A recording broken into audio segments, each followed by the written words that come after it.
talked about some basic things that you will need to be able to get under the hood of your PC. First, I said we needed screwdrivers. For me here, I have a bunch of them, a set of screwdrivers, flats, stars, and all of that. Then we talked about a magnet. Now, this would help you be able to keep your screws all in one place together. And then we talked about a brush. Now, when you open, you might find dust particles in a bunch of cover areas or something, and it will be nice to have them all neat and tidy as you put them back up. All right, so we're going to start with the smaller one. We're going to open that up, and essentially you get to see what the process is like. Okay, so I'm just going to move this on the side so we can focus on the smaller one here. Okay, so the first thing you want to do when you're about to open up the PC is obviously remove the batteries. Now, in some PCs, the batteries might not get in the way. The batteries might actually be sealed on the inside. But here, to give us a lot more room to work, it's proper to take out the batteries. So the first thing we're going to do is take out the batteries here. And if you check here, this says open, this says locked. So open this and push this and slide the battery out. Okay, so here we have the battery taken out, and now the next thing is to take out the back cover. Now, a lot of PCs don't open the same way. Some might need you to actually take out the keyboard from the front and a bunch of screws that you have to take out before you can access the back. Some the back doesn't open, you actually have to take out the entire front here to get into what you want to change or what you want to do on the inside. So it all depends.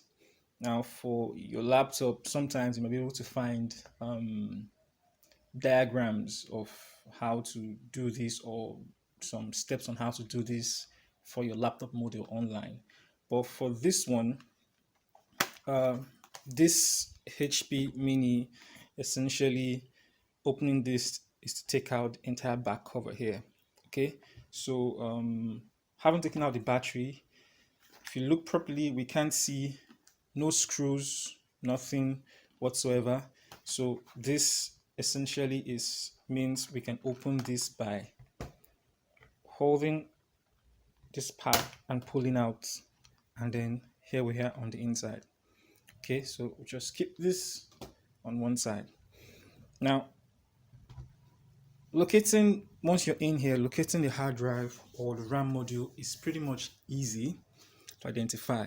Okay, now if you flip here is where you have your hard drive, and here inside this protective covering is where you have your RAM module. Now, if you take a look at this, you can see this is an indicator for the RAM module. Okay, and here is an indicator for the hard drive. This bunch of disks just arranged together, so indicating this is the hard drive. Now also, here is an indicator for the keyboard, meaning if you're going to take out the keyboard of this system, you actually have to come into the back here, okay, where you get to remove these screws to allow you to be able to remove the keyboard if you wanted to swap your keyboard. For example, maybe you have also gone to, your keyboard is faulty, you've had to take out the keyboard, you want to take out the keyboard to use that to go get a spare in the market, okay, or in a computer store.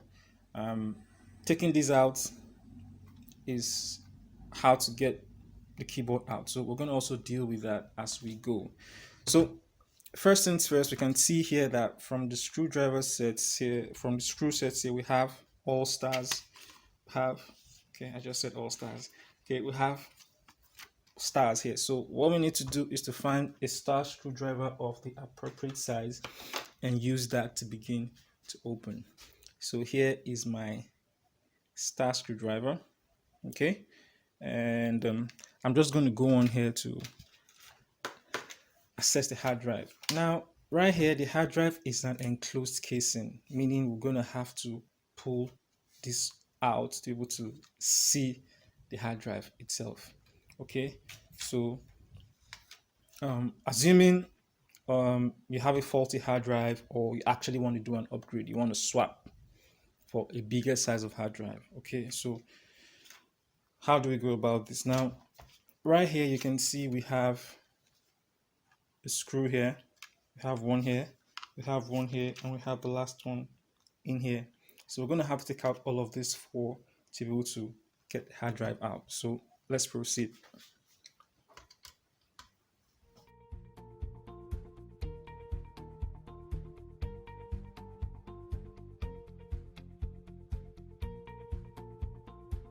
Okay, so at this point, you've taken them all out.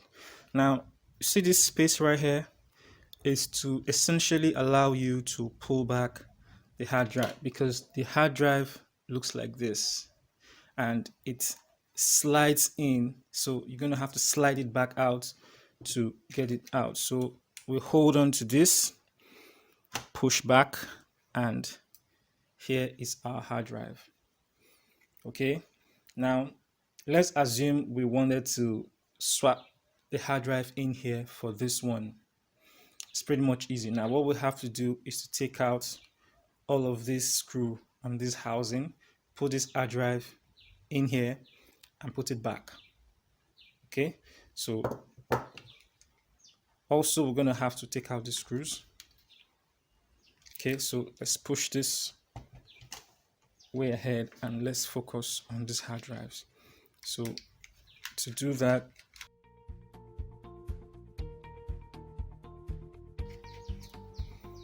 okay, now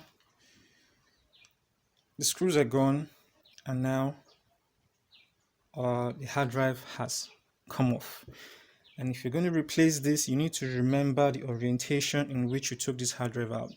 Now this hard drive came from this way, so take a look at that. So we're going to put in, placing the new hard drive in the same way, and just like that, put the screws back on. Okay,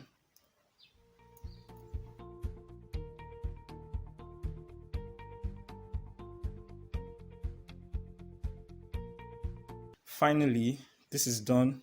Now what you want to do is to slide this back in the same way you brought it out. So place this in here properly, and then we push it in. And once that is done, what you can do is to replace all of the screws that we took out from here, which we have all here. Okay, so basically that is how you get to swap out a hard drive that is bad.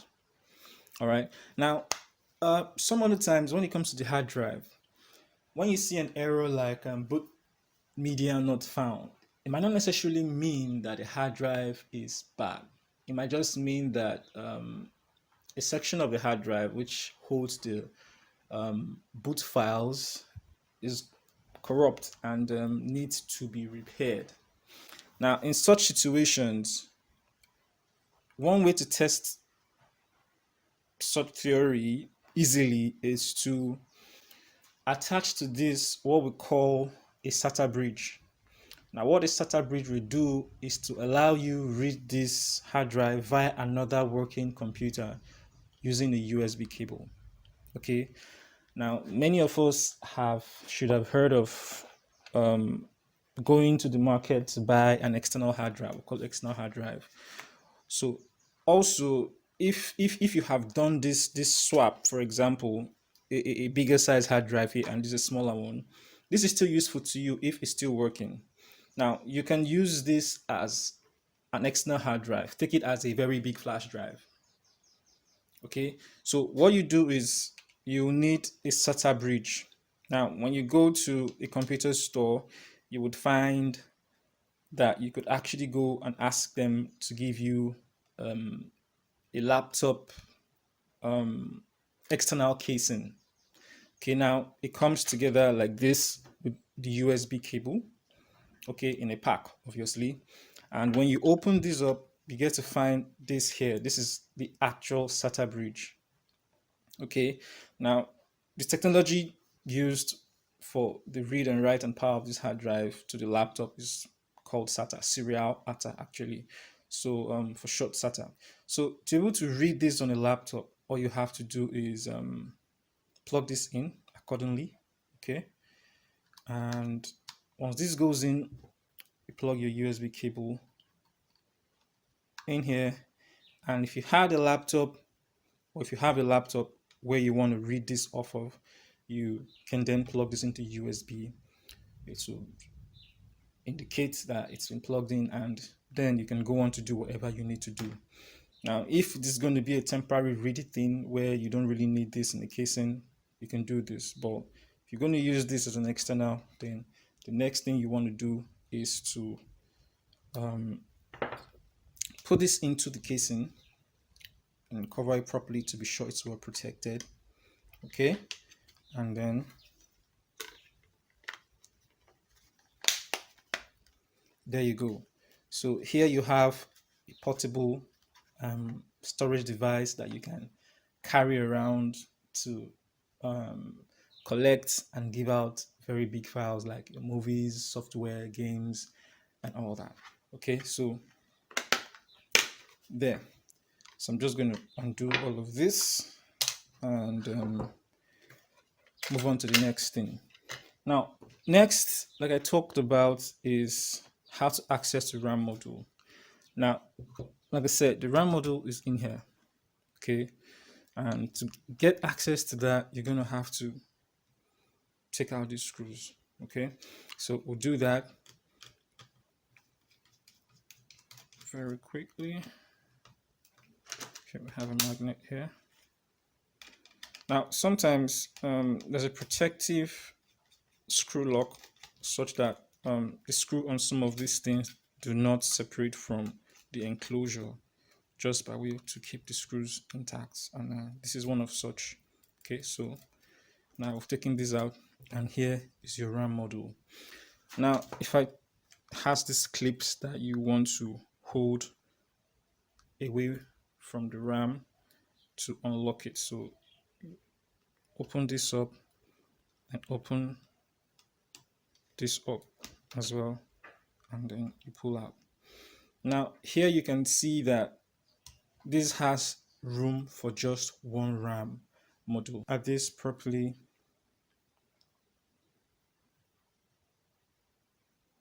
This is a 2 gig RAM. So it means if you're going to upgrade this PC to a 4 gig RAM, it means you're going to swap this out entirely and go to a computer store and buy a 4 gig RAM and add to it. So it's just a single slot. Okay, so this is how you access the RAM. This RAM is pretty much functional. So what we do is we just slide it back in and push it down.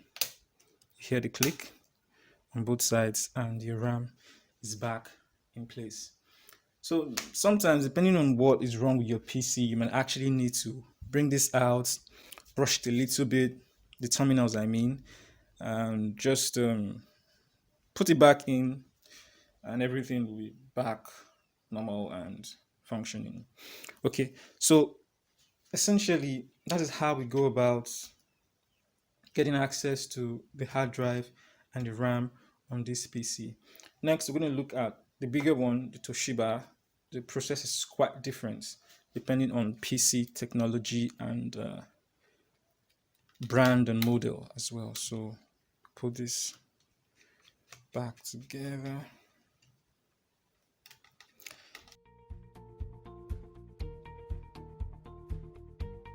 Now, here's where you have your heatsink.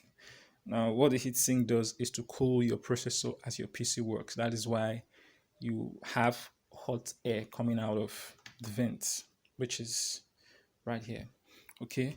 Now, one thing you could do to help your PC cool a lot more efficiently is when you get to open it this way, you get to find out that you have dust accumulated all over the blades. So one thing you could do is to use a brush and a blower to get rid of this dust particles. I don't have my blower plugged in, but essentially you get to brush in between like that, and then blow in this direction to get rid of dust particles. All right, so to be done with this, I'm just going to put the screws back in there, and we can proceed to seeing how to take apart the other PC right there. Okay, so just going to do this, screw all of this back.